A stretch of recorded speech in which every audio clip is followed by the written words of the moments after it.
Hi, this is Brendan Davis from Bedrock Games and the Bedrock blog, and I'm here with Joel and Adam for another episode. I guess this we haven't decided what this is called, but we're talking about RoboCop 2. And last week we talked about RoboCop 1. And we normally do Horror Express together. I don't know. We don't know At how some this point we'll have to happened. give this a name, but this is just our RoboCop discussion. And so we're doing part 2. I'm very curious to hear what my fellow podcasters think about this movie. I have a lot of opinions on it, but this was 1990. It was directed by Ivan Kershner. Is that who directed this one? And Yeah. it obviously stars Peter Weller and Nancy Allen.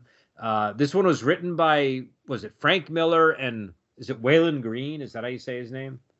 I think so. All right. Well, if I got it wrong, I apologize. But I think the key name there is Frank Miller. That's the person that people usually see and go, oh, okay. And so I'm not going to. I don't know. Do we want to talk about the plot? Is this an obscure enough movie that people need the plot discussed, or are we okay? Think so. I think we could use a refresher course on the plot. Okay, so Joel, since you're partial to this one and you're the reason we're doing this podcast, can you give like a quick one paragraph? And I emphasize one paragraph.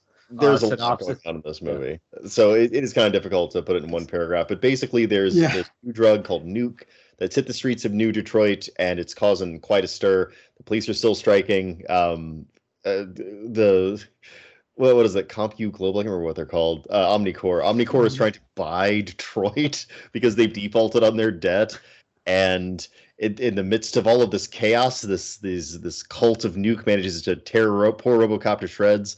They build a new Robocop out of the cult leader after they put Robocop back together, and he more or less kills him. And he goes on a rampage, and they put their best spin team on it. Omnicore managing to just weasel out of any actual long-term consequences for their horrific and mind-numbing evil yet again. Robocop rediscovers his humanity by kind of losing it and accepting his new role. Yeah, a lot's going on in this movie. It's very Frank Miller. It's very Sin City. It's very, very cool. Yeah, I again, it's been a while since I've seen it. The last time I saw it, I think, was 2005. I remember watching it before a D&D game when I had a group of friends over, and that was the last time that I saw it. I still think it's a sloppy movie. It definitely is messy. Do you know what I mean? It's kind of all over the place. I think, Adam, you were saying something similar. I think it's a very entertaining movie, though, and I think it's a funny movie, and I like a lot of the details. And I don't know. I guess the way I would describe it is, to me, it feels kind of well written, but not as well shot as the original RoboCop. The original RoboCop was it was 90 minutes. It was tight. It kind of felt like a streamlined concept from beginning to end. And this one felt way more frantic and like it was like filled with different ideas. And sometimes those ideas were competing with each other for attention and for resolution. Yeah, I feel like we got like 2.5 sequels with this sequel. Well, I feel like, you can definitely feel that there were a whole bunch of different drafts of the screenplay by different people, and people just kept layering on, and and there's nothing quite gets enough room to breathe, in my opinion. But it's long too, isn't it? Isn't it almost 3 hours, this movie? Or no, it was an hour and 55 minutes. An hour. I'm sorry. I meant to say 2 hours, not 3 hours. Yeah, 3 hours would have been way too much. No, but I mean, it's much longer than the first RoboCop, so I think that's part of it. I don't know if you could have cut this down though, because I think if you gave it the streamlined feel of RoboCop, it would have lost its essence. Do you know what I mean? Because its essence is somehow connected to all that messiness. It's like I don't know, like this is a movie where it's like the ideas are very fun. It's taking a lot of chances, and I think that's the enjoyable side of it. And the first RoboCop is almost, it's kind of sounds ridiculous to say this, but it's more stately. Do you know what I mean? It's got much better directed, definitely. Yeah, and directed and acted is better in that, I believe. Yeah, let's go with the acting first, because it's the same actors for the most part, right? So what like in terms of the acting differences, what did you notice, Adam?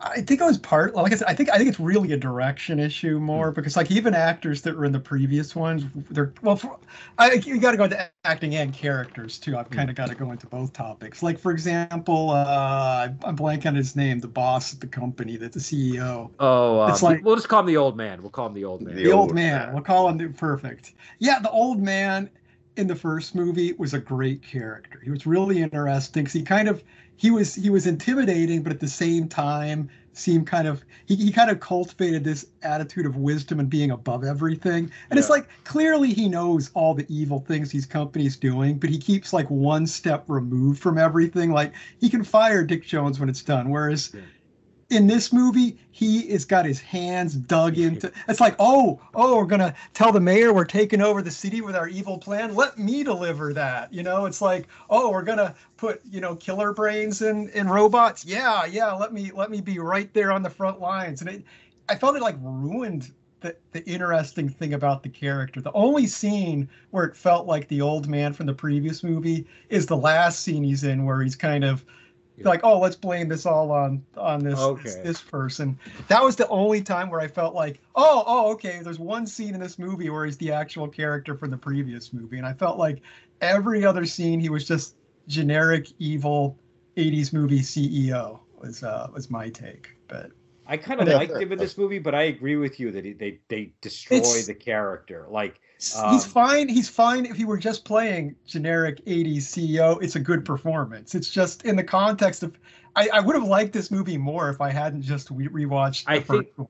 I think it's sort of the product of there is no real Dick Jones in this movie, and because there's no Dick Jones, they had to make him. And what's the number 2 guy's name? I can't remember his name, but the guy from the guy that was in Dirty Harry is the number 2. Well, but they have to basically become the evil face of the company now, along with the woman. The woman. Yeah, you have the plot line of the woman trying to usurp the guy who's the Smithers. And that's kind of trying to play the same beats. But I mean, I just that was another thing. It's like that character's motivation. The woman who comes in, who's it's like, let's put killer brains in there. It just felt like it's a crazy, like I felt like every motivation in the previous movie made sense for that character. Or she's just like, I'm gonna be an evil scientist and I'm gonna put killer brains in here because they're psychopaths. And it was just like,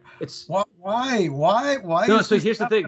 I agree with you, but I also liked those things, if that makes sense. Like, I think that you're making very valid points. Like none of that would have happened in the original Robocop. In the original Robocop, like I said, it was too stately to do those kinds of things. And this movie is sort of like, well, fuck that. We're gonna kind of just.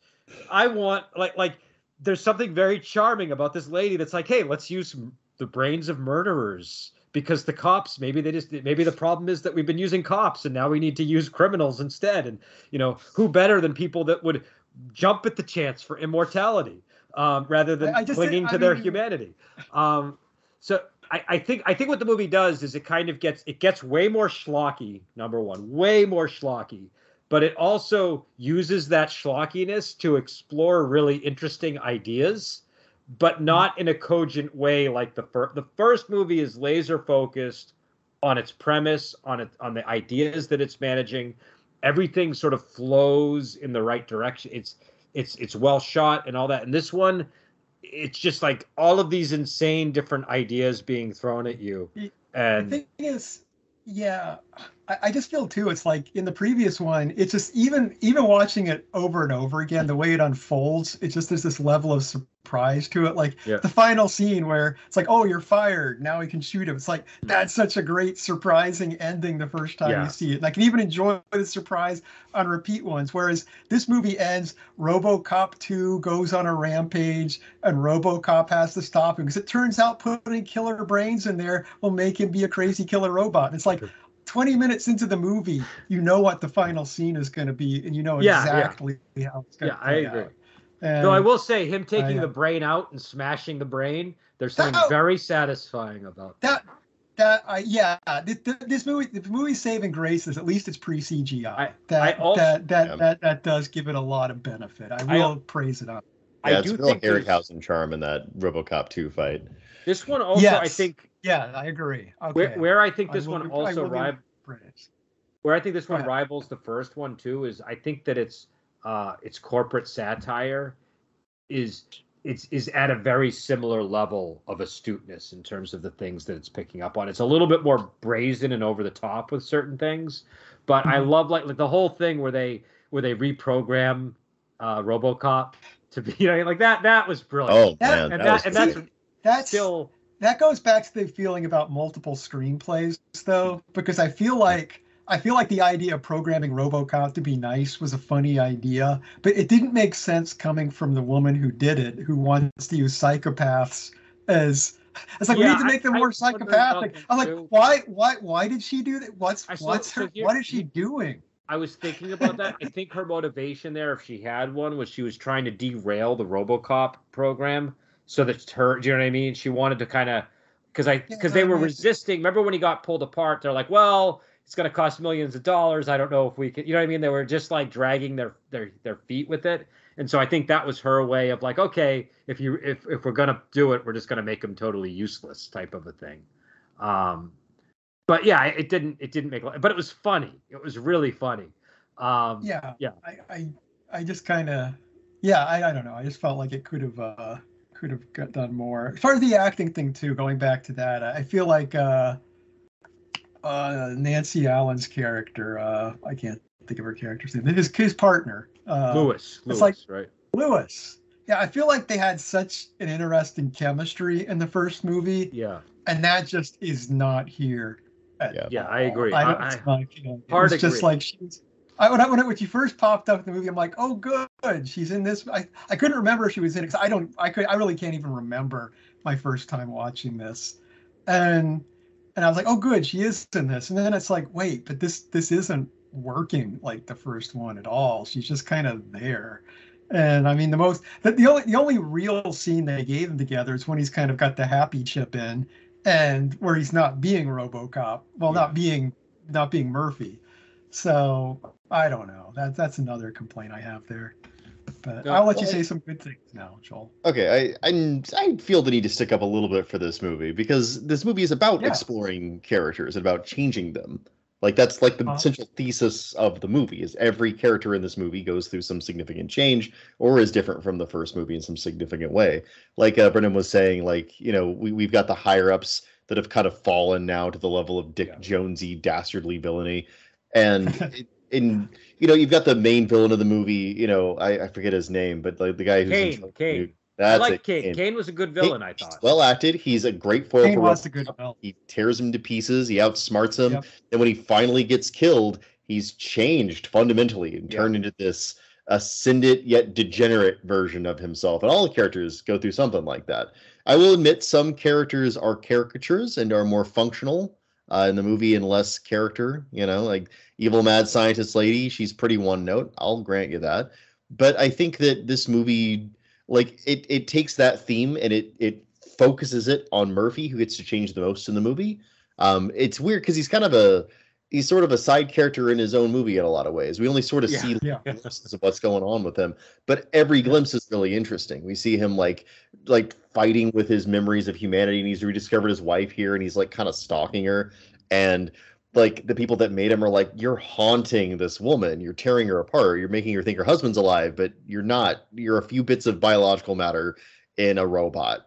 Like you're a ghost. I like that scene. I like that scene because they're like, you're a machine, and that there's something very and he's saying I'm a machine, and you can see that it's over the top. There's a tear in his eye as he's saying I'm a machine or whatever. But I really thought that was an effective scene. It is. It was a good scene, but it didn't connect to much else in the movie as much. It does though. Like I said, it does, and I'll tell you why it does. Because so he has to reject his humanity in that scene, in an act of supreme humanity. Later on, he's torn to pieces. Again, they're disassembling the idea of the character. When he's rebuilt, it's all the robot. He's no longer in control at all. And he's got to make another sacrifice and fry himself. And then, just time and again. And again, that's the same problem, two different angles. He tried to just be Murphy for a while. It didn't work. He tried to just be the cop for a while. It didn't work.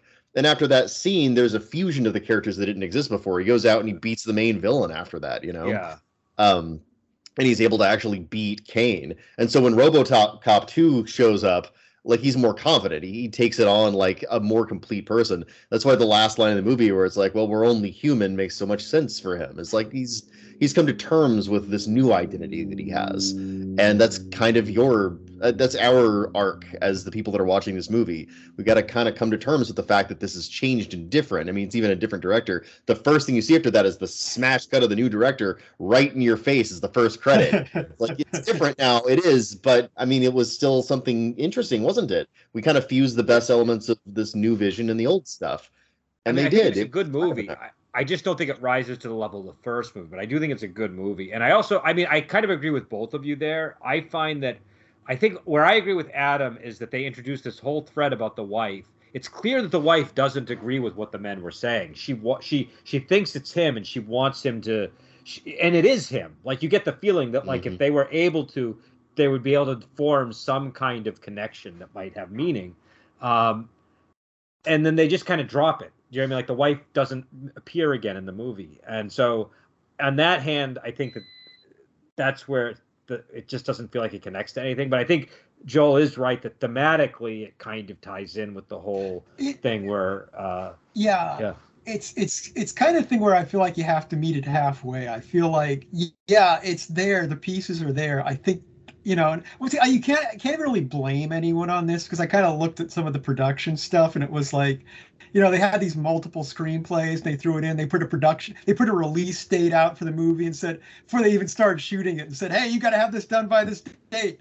And so I feel like everyone was scrambling with this movie, and I think everyone did do the best they could. I can see, and I get why Joel likes it, because it's like there are a lot of cool ideas in here. And I'll single out, if you're just going to watch one scene from this movie, just go to YouTube and find the little montage of failed Robocop 2s. Yeah. That is, I absolutely loved that. That was fantastic. But that was on par with the first movie, like that little section. Moments like that, this movie is like it finally breaches through. They're not all like that, but like the scene where Kane as RoboCop 2 goes and kills his old gang, like, that's beautiful. He's like this giant, like animatronic stop motion thing stomping around, and they did this brilliant thing where they put floodlights on his front, so you're just these blinding lights in this dark room, and you could feel the sense of the weight of this huge monstrous machine moving around. The fact they had a little kid who became a drug czar and dies, that's my favorite. I love that so much. The fact they had the fat scummy cop get put on an operating table, ripped apart by a surgical, and like the Kane's all like turning the kid's head like, no, you must watch. Like, this movie had some wonderful Frank Miller-y moments in it. It has a lot of cool the details are really cool. And again, I think it's about as good of a RoboCop sequel as you could have ever gotten. Do you know what I mean? Like, I can easily imagine it have been 10 to 30 times way worse than this. What if they went PG rating? Like, that's my first thought, is they could have went that direction with it. That would have been a nightmare. What direction? That PG direction.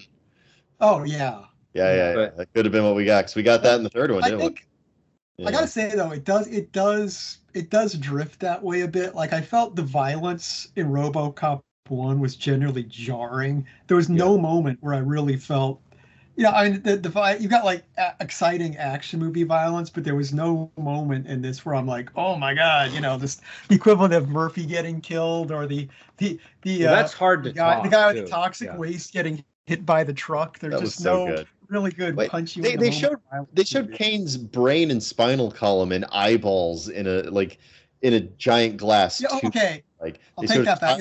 He's smashing his brain.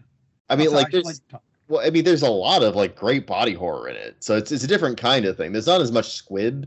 I'll grant you that. There's not as much explosions, but RoboCop gets torn to shreds. There's a lot of like torture porn kind of stuff. That's true. I mean, it's just you're not right. done. The violence is there. It's just not as impactful as it was in RoboCop 1, I think. I think that's the difference. I think there's a lot of violence in this movie and a lot of like extreme things, but the first movie, they do a good job of setting up the violence in a way where it's more like the scene where the guy gets cut up the center. That's pretty graphic. You know what I mean? And that's and also he's like the funny guy. And whenever you see the funny guy get attacked in that way, it's a little bit more hard to deal with. But I do think that like nothing comes close to Murphy being killed in the first one. Like that is shocking at a level that's so hard to achieve. And also, this movie has a different tone. Back with the guy getting blown to pieces by a 209, which is a scene you laugh at, you know.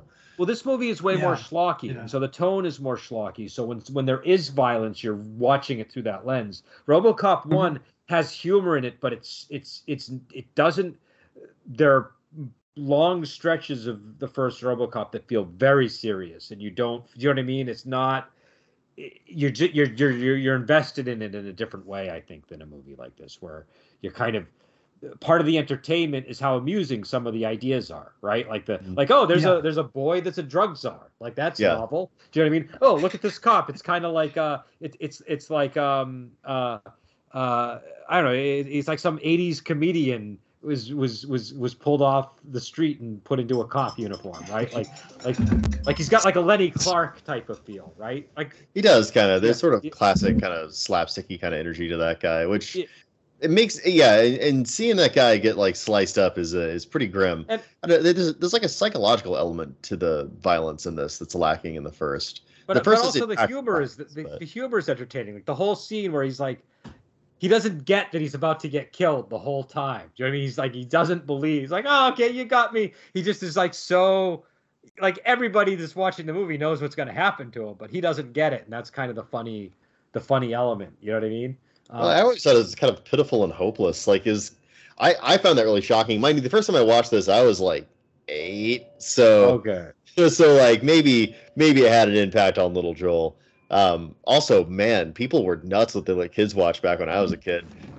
Well, when I watched the Siskel and Ebert review last night, because every time we do a movie like this, I try to watch old reviews or whatever, and it was funny. Cool. One of the things that they picked up on was they really didn't like the kid as the drug czar, and their rationale was it's a rated R movie, but kids still get to go in and see it, and now they're going to have this character that they're going to identify with.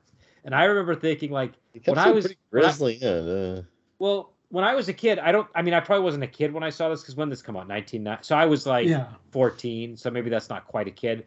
But when you're young and you watch a movie like this, the last person you identify with is the young person in the movie. Oh, yeah. No. You want to be Robocop. You want to be Arnold. You want to be like the adults in the room. Why do grown-ups always assume kids want to be like the kid? Nah, dude, I don't want to be Robin. Robin sucks. I want to be Batman. Yeah, and the kid, he's just kind of like a corny character. I don't understand the criticism. Yeah, he's got like the greasy, slick back hair, and he's like trying to talk all tough to the prostitute girlfriend. Like, there's an element of like kind of like, again, it's a very Frank Miller kind of comedy. There's like a black comedy to it, but yeah, it's funny. Well, the reason why I find it funny is because, you know, at any point, any of them could pick him up and slam him against the wall and say, no, I'm not going to listen to you. And it's a little bit believable when Kane is still alive, because you're like, oh, well, Kane has his back, so that's why people let him do what he's doing. But when Kane's gone, it's like all he has. She can just take those drugs from him and use them herself. She doesn't need him. So that's why I find it funny. There's an element of like, and the movie knows, like, it frames that as kind of absurd. It even has the characters that go there to grovel for money, like the pathetic mayor, who is another character I adore in this movie. Yeah, he's funny. He's great. I love how upset he gets when the default happens and he's at the OCP meeting and he just freaks out, and they're just like, and what's funny too about that is, like, I love the use of the lawyer throughout the movie. Especially with everything that was going on with the OGL Adam, I thought that the lawyer sort of being like, "Nope, we've got you." Like, you know, it just really reminded me of that kind of level of, you know, we're just going to exploit the loopholes in the law. But when the law doesn't work, we're going to fall back on being criminals. You know, there's just sort of this. But yeah, the mayor was great, and but also with that kid, he kind of got like his send off when he dies was actually a little bit moving. Do you know what I mean? Because I felt like they established that child reminds RoboCop of his own son, and so that character is kind of a weird window into that part of RoboCop. I was just glad he was dead. He was a jerk. My honest opinion. He was a jerk. He's definitely a little shit. It's just like, I don't know, but Yeah, you didn't find the moment when RoboCop was like, "I'll stay here with you." That didn't. No, that didn't. did not work for me at all. I was just like, why do I care about this kid? But I liked that scene. I thought that was a good scene. But but I think my favorite part of the movie though is Kane. I like the Kane character. Was good. Yeah, he's a great villain, man. I mean, I feel like honestly, as far as things, if they'd had more time and weren't so rushed, 'cause I kind of did looked up that, information about that character. It was basically the actor Noonan. It was his idea to give him the whole kind of like religious hippie kind of background. It was originally just going to be a conventional drug dealer character. And I'm like, man, it's a cool idea and they do so little with it. I'm like, aside from his performance, I'm like, I wish they had a little more time to expand on that. They did, but the producers apparently didn't like his performance and they didn't like him. And so I might be getting this wrong, but I looked it up last night and it was something about either the production company or the producers not liking his performance. And so they whittled it down. Because you can, and I think you can see that there was definitely more to it, just based on what we get. Like, in the early scenes, I'm like, wow, this is really intriguing, and it's like, past the first couple of scenes, it doesn't really. His performance is still great through it, but, and it's touch on that aspect, and it's so complimentary to like the original movie because it's sort of like he becomes the Jesus figure in the movie, you know what I mean? So it's interesting, like the scene where he says to RoboCop, "I forgive you," right? It's like this is kind of creepy and weird and interesting. Well, he is a good parallel for the Antichrist. Yeah, when you think about it. Yeah. No, I 100%. I think if they had, I think Adam's right that if they had explored that more, it would have. Yeah, it would have given the movie a more centralized theme, but and to meet Joe halfway, I mean, part of the reason I'm so frustrated and have all these criticisms is there's so many good things in this movie. I'm like, if this movie had just had 6 more months in the oven, it could have been very close to the original RoboCop. Well, it would have been nice to have Verhoeven back too. What happened to him? He was doing Total Recall, and I don't think he wanted to do. I don't think he wanted to do it. I'm glad he made. I'd rather have him do Total Recall than do RoboCop 2. To be honest, that's not even a question. Really got great movies because I mean I love Total Recall. This is a bit like The Exorcist, where there are 2 trilogies. There's the actual trilogy where you watch RoboCop 1, 2, and 3, and then there's like the Verhoeven trilogy where you watch this, Total Recall, and Starship Troopers. Good point. Yeah. And so I think it's like there's like the spiritual trilogy and the literal trilogy, and I would say that the spiritual trilogy is definitely better in my opinion. But I like this movie. Almost everything Verhoeven touched was gold. I love that guy. Showgirls. Yeah. Okay, well he made a few steps. It's funny. There's everybody got AIDS and shit. That's all I got to say about Showgirls. Well, anyway, I haven't seen Showgirls in ages, but apparently actual quote from the movie. So no, but apparently I saw it in the theater. So there's good for me. For years it was sort of relegated to this was just a terrible movie, but there's kind of been a movement on YouTube to save Showgirls. Redeem it. I don't. Yeah, it's no falling down. I'm sorry. Like that's the thing. Like every once in a while, like a bad director will make something like Falling Down. Every once in a while, a great director will make something like Showgirls. It happens, guys. Sorry, you can't. It's not great. But anyways, but generally speaking, I think you're right. Like he just is a very good director, especially when he's doing stuff like RoboCop. Like that's Yeah, I mean that's the thing. It's not like this was badly directed, but RoboCop is so well directed that you could really, like I said, I would have liked this better if I hadn't just watched the original and it was just so fresh. Well, what's interesting is both movies use the same device. They use those commercials to kind of give you a sense of the world. And in the first movie, it feels really perfect. It brings you into the world. It's integrated. Yeah. It's like the sunblock. It's like the sunblock's never brought up in the movie or the car theft alarm thing where the guy gets electrocuted. It's all just hysterical. The car theft alarm thing is hysterical. But the problem is RoboCop felt like a movie, and to me, this felt like a TV movie because those commercials, whenever they would intrude, I felt like I was watching the movie on TV. Yeah. And I didn't have that effect with the first movie. Yeah.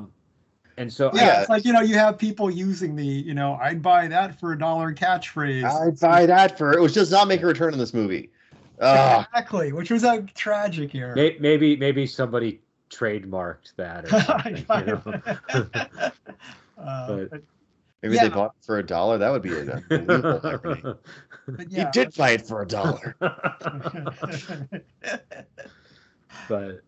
But yeah, so it feels more clunky, I think, than the first movie for sure. But I think this is also more of like a writer's movie than a director's movie, if that makes sense. It's kind of got like you were saying, it's got Frank Miller all over it.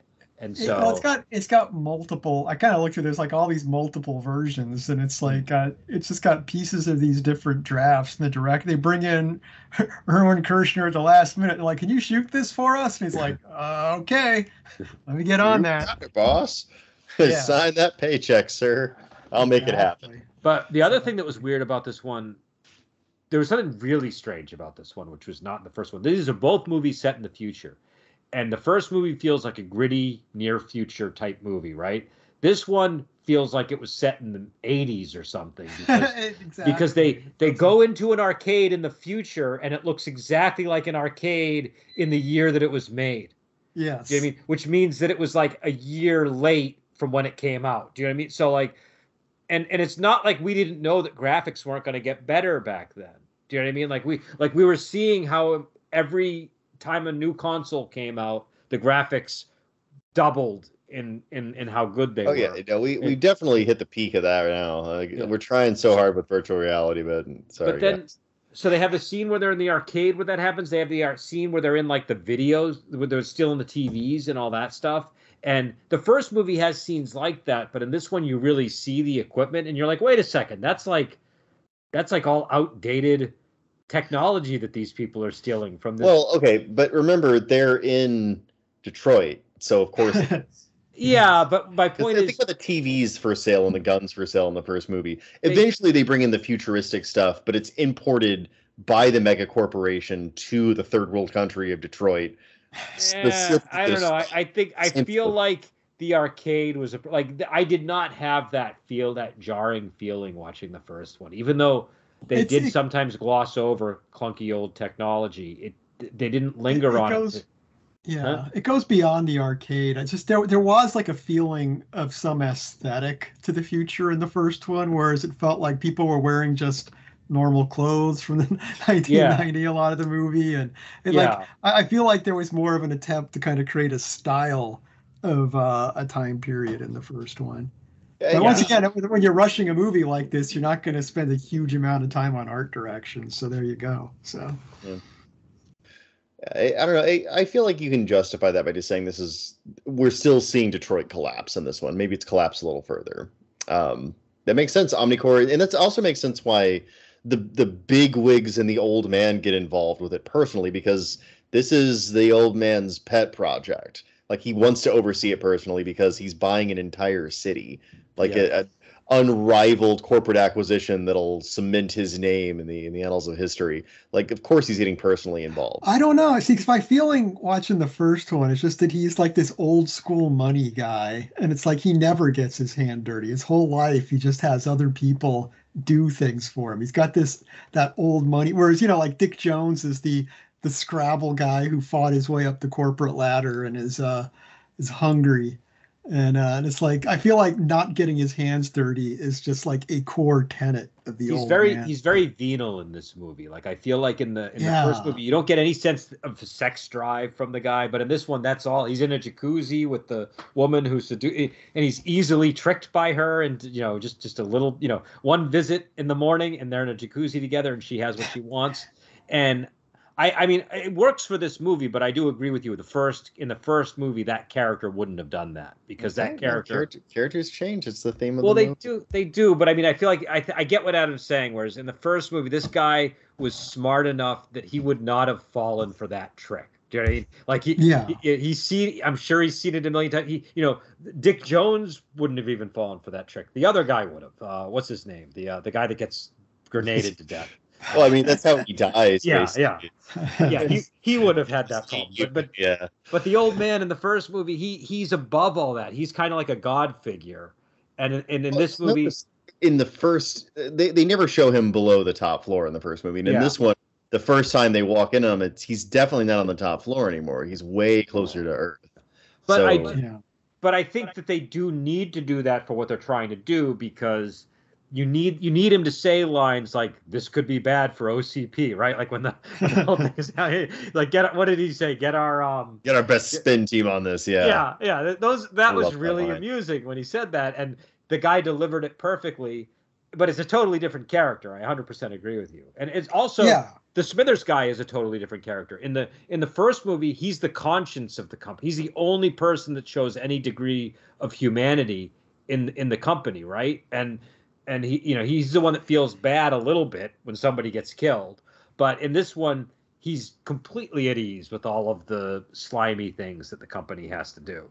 And that's the case where I will say I would buy Joel if Joel's about to make the argument, but people change. This guy's changed. I can see this guy potentially having changed to some extent and just becoming callous, but I just have a harder time with it. Well, I think it's more that the whole world has kind of changed at this point. Detroit is even more on the brink than it was in the first movie. Like the cops are still striking. The masks are off. Well, I mean, like, there's a huge drug epidemic. There's a really dangerous new power player. Like, the criminals kind of worked for Omnicorp in the first one. Here, they're their own force. Like, and they're to be reckoned with. Like, they're actually undermining things. So, like, eventually Omnicorp, of course, comes out on top, because they always do. It's the Omnicorp way. But I love the way that they do come out on top. I love that, like, he just the way that he convinces the old man to just throw the woman under the bus is perfect. At least that was the one scene where I felt like all the characters felt perfect to me relative to the first movie. I will say they nailed that scene there. That was perfect. And I loved his reasoning. He was like, there's like a rogue employee that, like, is, not in doing things in keeping with the spirit of OCP, and that's great. Oh, man. So I just really love this movie. I love that a lot of it kind of seems to take place on an operating table, because they don't manage to shoot anyone to death, really. Like, Robocop can't really get shot to death, and I think they established that really well in this movie too. I never felt like he was in any danger in the first movie, really. They tried to play up the big guns, but I don't know if they would have worked on him. In this movie, they don't. Like, this guy, like, Robocop is basically invincible, and that's great. Yeah. Like, it takes them a while to get under his plating and tear him apart.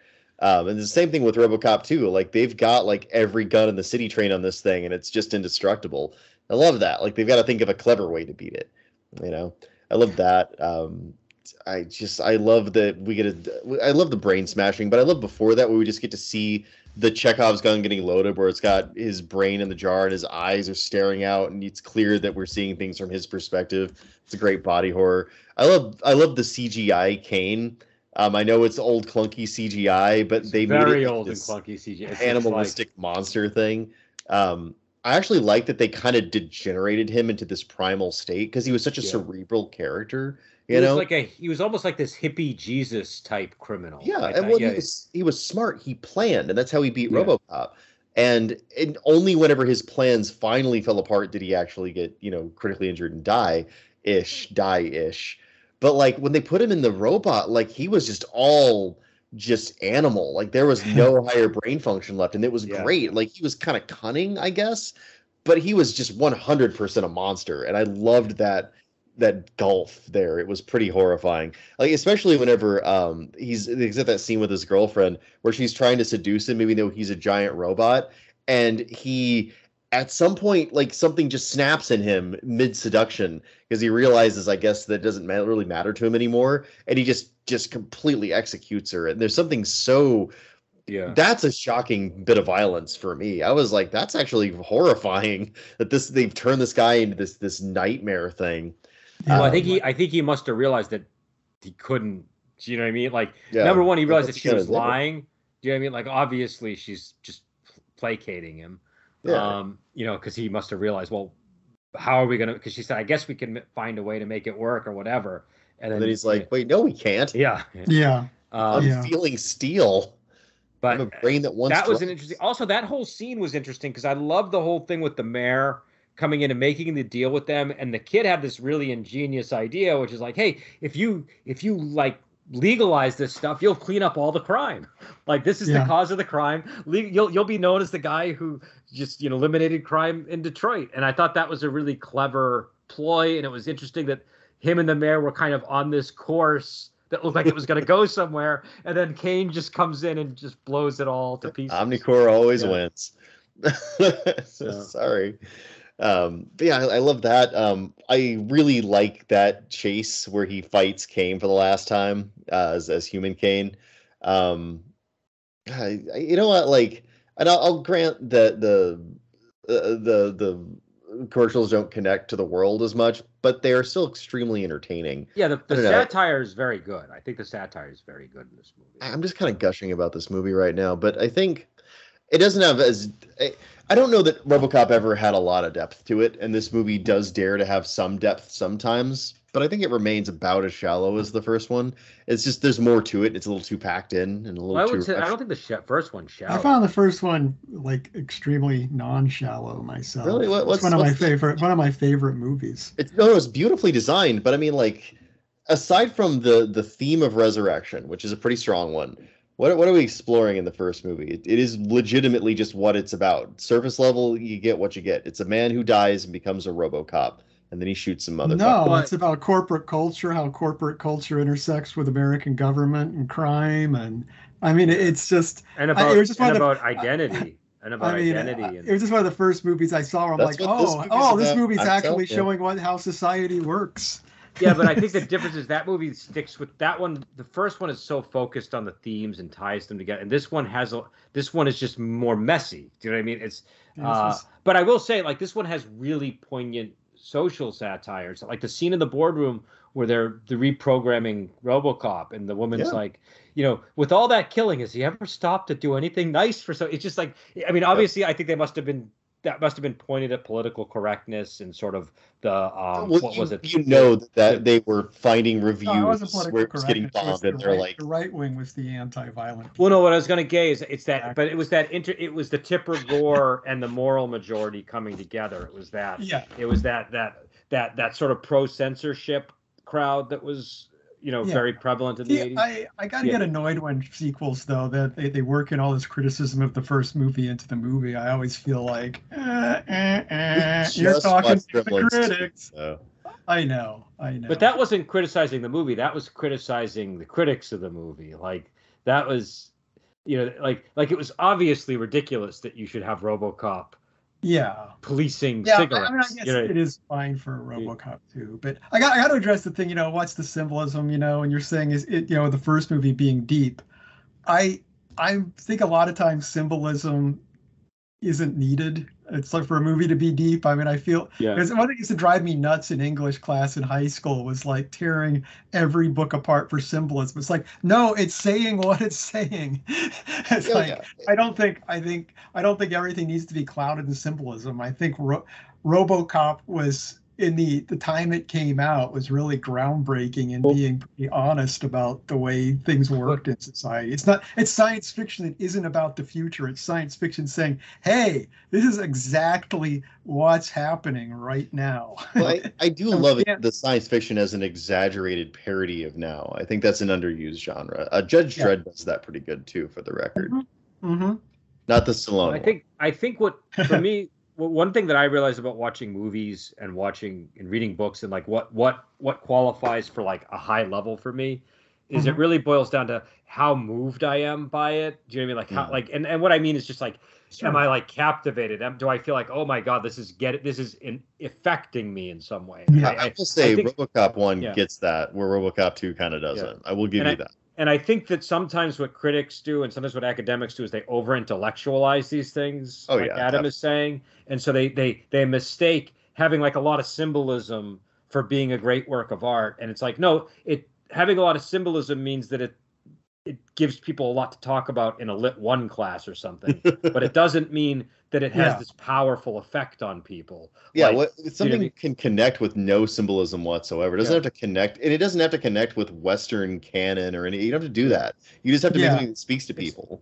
it's also the thing that drove me crazy in English class was when we did like Old Man and the Sea by Ernest Hemingway, and you have to go through all the symbolism and how he's a Christ figure and blah blah blah. No, it's a critique of critics, and it's like it's Ernest Hemingway. He's not engaging in that bullshit. He's writing a story about a guy fishing and how hard it is, because Ernest Hemingway isn't one of your people, English writers and English teachers. Well, that's the other thing. There's kind of like a class thing that goes on. I think also, like, if just to bring it to music again, like you can, like, there's certain things that I'm familiar enough with music that I can make a bullshit argument for why something's good. Do you know what I mean? Mm-hmm. But that never, like, that doesn't replace like something like why Ode to Joy is so. You know, you can give it all the. You can Just try to explain it as much as you want, but there's something much more fundamental about why it resonates with people.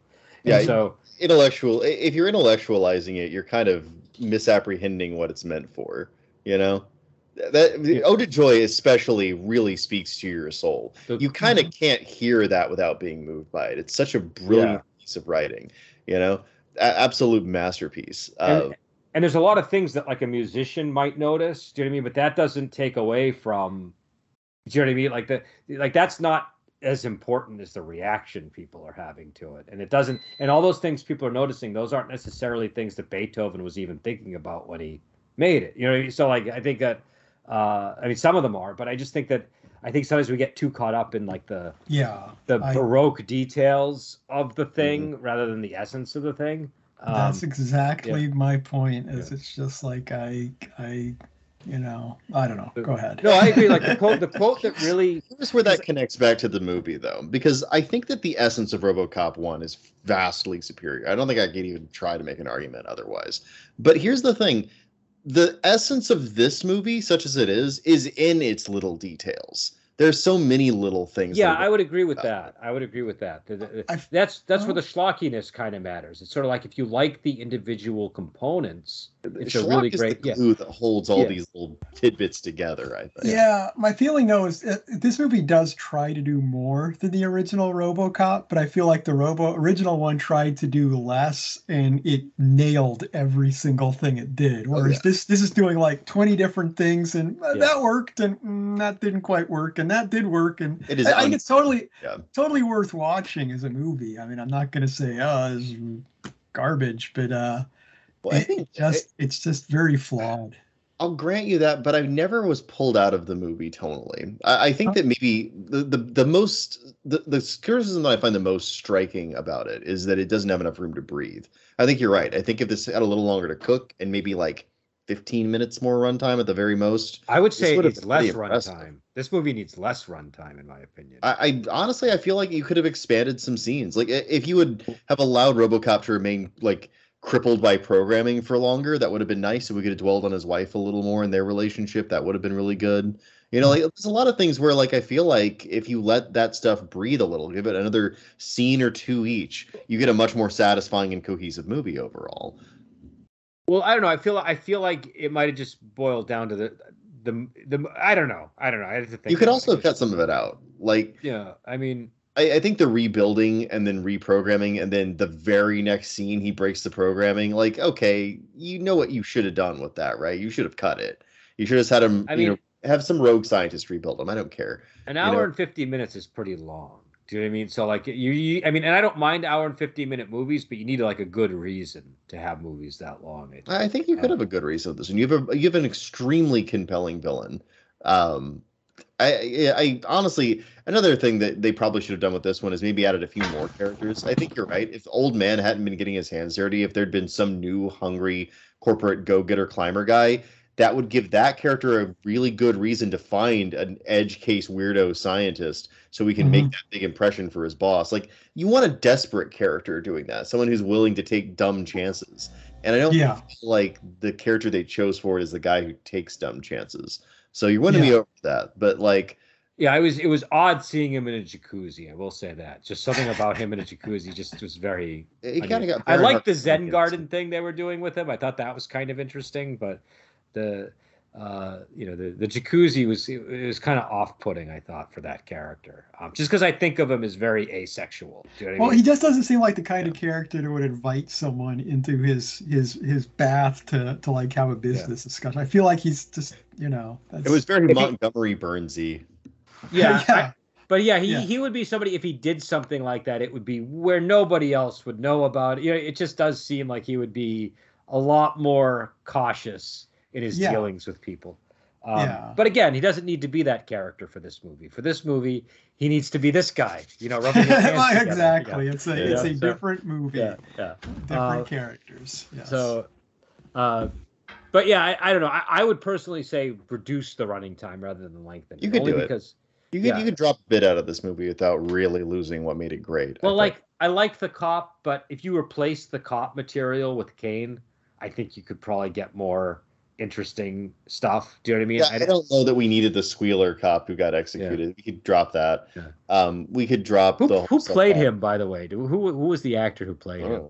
I don't know. Well, the fact is, I mean, to be honest, Brendan, you could keep that character because the scenes with him are mainly with Kane, but they're not. That's true. Those are scenes with Kane where you don't really get any more about Kane. It's like, it's like if they'd had more, I don't know, more into his philosophy or what he was actually up to during those scenes, it would have you could have had both. Or if they at least explained some of the relationships going on, like how did this kid, like what was I know this kid that was decay? It's like okay, there's this kid, but like just something as simple really as perplexed by that character the entire movie. I'm like, what is this trying to make a point about something or what? Why are people? What's going on with him? All they would have had to have done was have him say something like when he was showing the kid the guy getting mutilated, and he's like, no, the kid stays.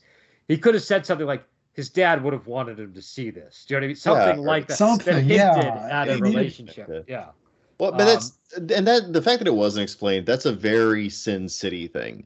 I don't know what Frank's obsession with that is, but he will find some really jarring element like that and just kind of plop it down the middle of the story and just be like, nope, that's how it is. Okay. Yeah. And I don't know Frank Miller stuff well enough. That might be. He hits that Discord note on purpose, so I don't think that. I think that was intentional. I mean, it does make the kid a lot harder to relate to because you don't really know what's going on with him. Exactly. I will say it's a very entertaining movie. It's not boring. It's it's a long movie, but you don't feel like, oh man, I need this movie to end or anything like that. And I like it, and it explores a lot of things. I was very interested in he's trying to reconnect with his family type thing. It's just that it sort of does things like that, and then it's like, okay, we did that. Now we're introducing this other thing. And that was what's sort of disruptive about it. But again, that's the kind of movie it is. This movie is like a delicious meal that is slightly undercooked. Yeah. It's like but I do have a substantial complaint that it wasn't quite cooked all the way. Yeah, it's like they took the best scenes from all the different drafts written by different people. They're like, ooh, that scene with Murphy confronting his wife was fantastic in this version about Murphy and reconciling with his family. Let's put that in there. But then they threw the rest of it away. And it's like, well, without the rest of the meat around the scene, it feels weird. And I wanted to know so much more about it. You know what I mean? I know. That's I think my frustrations are not that, well, this was just, it's not like when we reviewed what was it, The Unnameable, and it was just a terrible fucking movie. It's like, no, there's just so many good ideas I wanted more of in this movie. And this was also like 90s character actor city too. It was like a lot of faces that I know that guy from this movie. I know that guy from this movie. Yeah, we had the guy from Gremlins 2 pop up in the car commercial. And the guy that played the lawyer for the wife was from in a bunch of movies, but I think wasn't he in Exorcist 3, right? He was like the doctor or something? Yeah, you're right. There's a lot of people like that. The woman in the suntan lotion commercial, she was Dira Tyree in Babylon 5. So there you go. I was trying to figure out who that was. I know who that is. I had to look it up. I was like, it's driving me crazy. I had to pause the movie. Yeah. Who is that? I have to say that was the one commercial I really remembered for some reason, and I think because it was so ridiculous. Like you said, it doesn't connect to anything in the movie, but I thought it was funny because I remember the ozone layer was such a big topic back then, and when it came out, it's like just apply a pint of this goop to your skin, and then at the end of the commercial, it still causes skin cancer. I thought that was hysterical. That was funny. And the car thing was great too.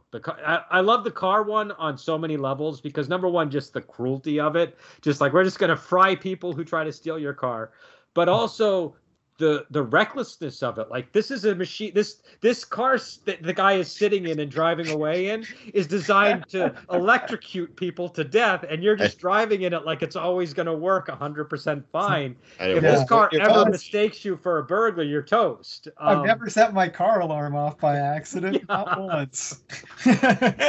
Worry, it's not a mistake you'll live to regret. And getting the guy from Gremlins too, that's like the perfect actor for that type of. I don't know which movie was done first, but they were probably around the same time, I'm guessing. But that was perfect. Yeah, it would have been a year or two. I forget the Gremlins 2 date, but very close. But yeah, I know. I mean, I will say this: it was a very easy watch. It wasn't wasn't difficult. Mm-hmm. I definitely had a lot of fun. But it's not the first movie. I think I can't.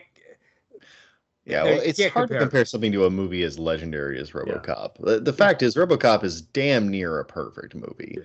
Like, if it's not the perfect movie in terms of what it's trying to do, it's got to be one of the top, 3. It's unbelievable. Yeah, it is perfect. So this being a, B+ is still pretty impressive, especially because it's trying to follow that show.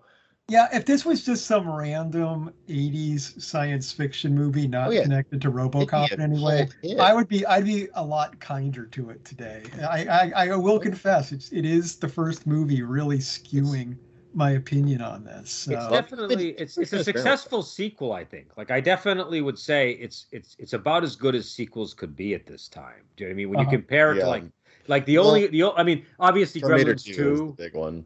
Well, here's the thing. I don't like Terminator 2. I don't either. I'm not a fan. Terminator 2. It ruins the first movie completely. Yeah, 100%. I 100% agree. The first movie was a closed loop. It was perfect, and you broke it. Here's what I'll say. I can enjoy watching Terminator 2. Do you know what I mean? Like I'll watch it. It's very entertaining. It's a good action movie. But I love the first movie. The first movie has this perfect tone, and the Terminator 2 is nowhere. It's the complete opposite of that in tone. And I just don't understand why you would go from the tone of the first movie to the tone of the second movie. A lot of it's Arnold Schwarzenegger was a big star by then and insisted we need a friendly, cuddly Terminator and all of that. Yeah, I know. I get all that. Let's have it be buddies with a kid. But they could have still done a friendly Terminator and had the same tone. Do you know what I mean? Like I just don't understand the shift in tone. It's really I mean, it's like, okay, there was one Terminator sent back. He got defeated. We know everything that happens. It's the end of the movie. Oh, wait, no. After Skynet was destroyed, it somehow sent a second, more advanced Terminator back. And it's just like, what is even happening now? Nothing means anything in this franchise. And that's what we saw. As the franchise goes forward, it gets stupider and stupider and stupider because the second movie broke everything. I mean, I think Terminator 2 can be entertaining on its own. I just thought that the first movie was so good, and then what bothers me is people always talk about part 2 like it's a superior sequel to the first movie, and that's what I don't get. Like I have no problem saying like RoboCop 2, it's an entertaining sequel. I just can't stand that people sully the memory of the first movie by trying to argue. I think you guys are not remembering some of the things of the first movie that I just watched the first. I watched the first. I just watched it. I didn't just watch it, but about 3 years ago. Terminator you're talking about? Really different for you. I mean, like, I feel like maybe we should do these now because, like, I think that this is a more favorable comparison, and we seem to be on a kick. Wait. I'm happy to do the Terminator, but I want to hear before we go back and do that. What your criticisms of the first movie would have been? I mean, like, it's not like it's a bad movie or anything like that. It's just like I don't know. It doesn't quite have the emotional resonance for me as of the second movie, mostly because Sarah Connor is developed as a character. No. That's it. That's an insane. That's like I can't believe I'm hearing this somewhere. But like she's really developed extraordinarily well in the second one. She's carrying around this emotional baggage. She's just got this, and like the performance in the second one from the same actress is really impressive. I just really like that. I'm not going to say that they didn't develop her well. They did. They definitely developed her, but I think she was very much a realized character in the first movie. I don't think she was under-realized. I just don't think I was quite I don't know. I wasn't quite as intrigued with her. It's kind of here's what I'll say. Every woman that wasn't as appealing to me personally. I mean, that's a matter of taste, I guess, but I will give you character development. They develop characters in the second one. But in terms of emotion, like I had a much stronger emotional reaction to the first movie. The second one was like a comedy. The second one, I didn't have an emotional reaction to that. I had I had an adrenaline reaction to it because it was an action movie that was, kept me on my edge of my seat a bit. But I didn't have like any emotional reaction to the stuff. Well, it's just the same beats too. It's like, okay, we're gonna end the movie in a factory, and the Terminator's gonna get destroyed in the factory, and it's just like, you just wanted to make the same movie with a bigger budget? But the thing is. The bigger budget make a big difference back then too. Like, and I don't want to harp on that point too much, but like you got to admit the second one looks miles better than the first one. No, I like the look of the first one. That's the thing. It's gritty. It looks like a 70s action. I like that look. Sure. Like I like the first Mad Max rather than the second one, so I'm probably like an outlier. You know what? I got so mad. I tried to buy the first Mad Max. I'm like, oh, dude, I'm so excited. I haven't seen this movie since I was really young, and it was the second one. It was the Road Warrior, and I was like, oh, damn it! I accidentally bought the wrong movie. So now I got to go back and rent the other one. But the thing is, Warrior's good though. I think. I mean, they're different movies than the original Mad Max, but I do like Road Warrior. No, I like it too. I'm just saying that my taste tends to gravitate more towards that 70s vibe, which I think the Terminator kind of has. But my point was that the Terminator, the emotional heart of the Terminator is Kyle Reese goes through time because of a photograph he saw of a woman that he falls in love with through the photograph. And it's like this perfect loop of a movie. Like you can't get any more perfect. Like Adam was, it's just something beautiful about that. And I don't know. And the second movie is about Arnold going back in time to become friends with a kid. And it's like, I mean, I know now while you cry. I love Arnold to death, and that's just very entertaining. But it's not moving in the way that the Kyle Reese, Sarah Connor storyline is moving. And also all of the stuff about the development of Sarah Connor in the second one, that's all built on the emotional hill of her driving off in the Jeep at the end of the first movie is the best emotional beat she ever got. That's it. That's like that. But I agree with Joel. I think we should negate Robocop 3 because that basically didn't happen. and we should watch Terminator as our next foray. This is the strategy. We're just trying to get out of watching Robocop 3. Okay, I'm on board with this plan now. Here's the thing. I would agree with you, but I want you guys to appreciate Robocop 2, so I'm going to force you to watch Robocop 3. But I've already expressed my admiration for Robocop 2, so I feel like I should not have to. Look at him wriggling out. Podcast alone, so you're just like, oh. Yeah, I will put this podcast up with just. Is there okay? No, who in this room right now really wants to watch Robocop 3? You're not going to see any hands. I don't even want to watch. So why subject ourselves to the misery? Terminator next. Yeah. Okay. All right, fine. But so you have to. But then we'll do Terminator 2 after that. Enormously better than Robocop. I actually put Terminator on a few weeks ago because I was working on something, and I was like, I want to put something on in the background, and I was flipping through things on streaming services, like, oh, Terminator, that's a movie I know I can just put on in the background to do some work, and I put it on, and I did not do it. I only watched the first half hour because I was like, I've got to turn this off because damn it, I need to get work done. I had only seen the first 3 Terminators, and so 3 years ago when there was a new Terminator that came out about 3 years ago, I decided to watch all of them in order. And Adam's 100% right. It just gets stupider and stupider and stupider. they could have made a sequel if they really wanted to do the post-Judgment Day stuff as the sequel or something along those lines. But breaking the time loop. Well, no, my point being that by creating this thing where it's like, the Skynet can throw Terminators out as many Terminators as it wants, any time period it wants at any time. It was like that was why the last movie, or I forget. There's been 2 stupid ones now that are really stupid. But there's been like 3. I think there's been 3. It's like, 3. It's like that's how you get to the point of like, John Connor's dead now, and now there's this girl instead, and there's there's one where John Connor's the bad guy, which I think was the peak stupid for me. I think that one's is it Dark Fate? No, that was Genesis. I think it was Genesis. Genesis. Yeah, what the fuck happened in Dark Fate? It had Queen of Dragons in it. The lady that played Queen of Dragons was. Right. That was Dark Fate. They just kind of like rebooted it, sort of, with Dark Fate. No. Genesis had the Targaryen Daenerys in it, and she was not a good Sarah Connor. She was a very bad Sarah Connor. So if they're gonna flip it the way they did, you need a really good Sarah Connor, because you can have her do the Reese line, but it has to be like. Who was the lady that played Sarah Connor in the first 2? Linda Hamilton. Yeah, you have to have her or somebody like her delivering that line. And she wasn't even really a very good Daenerys, so I feel like she's been really miscast for a long time.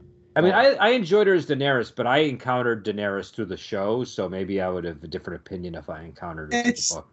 She's okay in like the first season or 2, but she isn't capable of the growth you need with Daenerys. I don't think. I mean, I feel like she's really good at like, comedic parts or more romantic parts. She's good at those, but she just isn't really action hero material. Yeah, that Terminator movie was god awful. It was absolutely terrible. I didn't mind part 3. Part 3 actually I found kind of entertaining.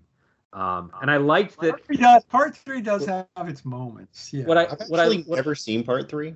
Well, what I appreciate about the first 3 movies is they managed to get the same psychologist in each of the movies and the same actor who plays him, and he's kind of like the through line for the film. Like obviously Arnold is too, but I appreciate that. Like, they got the same actor in all 3 movies, and he kind of helps with the plot. It was a nice touch. That was a nice touch. But they did write Sarah Connor off in the 3rd one, which kind of sucked.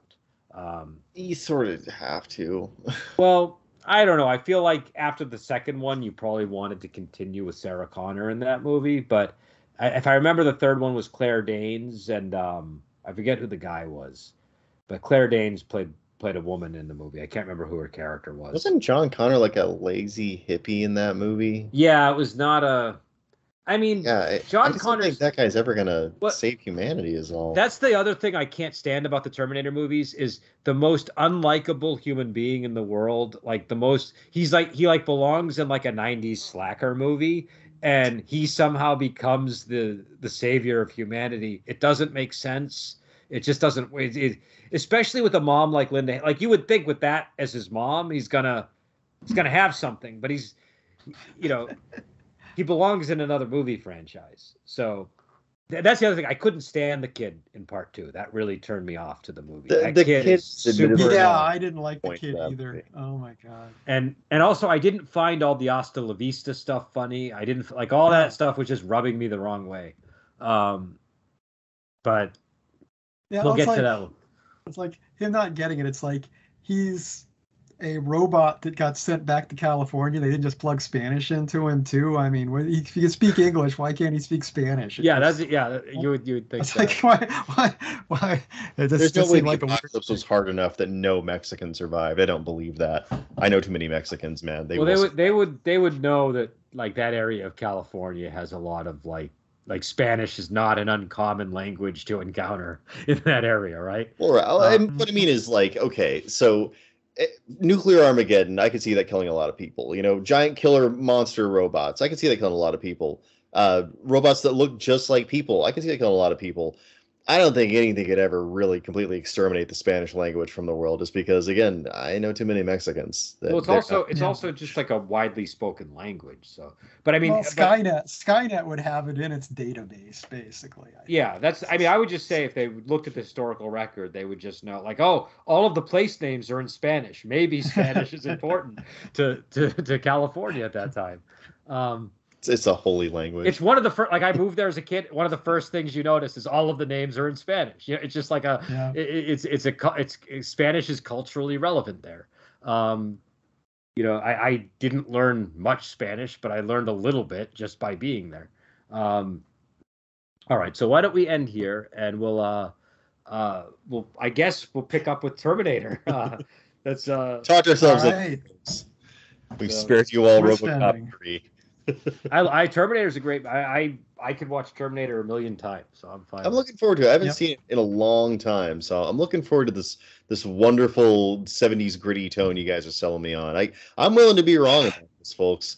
Well, what I like is it is a low budget movie. There's no getting past the fact that it was. But the thing is, James Cameron being a special effects master is the only reason it looks as good as it does. Yeah. So. I mean, yeah, and there's one scene in particular where it's like, this is real. Like, even when it came out, you were like, this is really bad special effects. When he's cutting his eye open. Yeah, that's the one that always sticks out in my mind. I'm like, oh, wow, okay, that's just clay. But what I like is it's a pre-Arnold movie. So it's one of a handful of movies where it's before he really became the character that he becomes. And I like Arnold movies, but I think that sometimes seeing that in like Conan is something refreshing about that. Exactly. And that's, like I said, that goes back to my Terminator 2 thing. I'm like, it's an Arnie movie, not a Terminator movie, which I like Arnie movies, but different thing. So, all right, I'll let you sign off. Okay. All right. So we'll head out, and we'll be back with Terminator and then Terminator 2.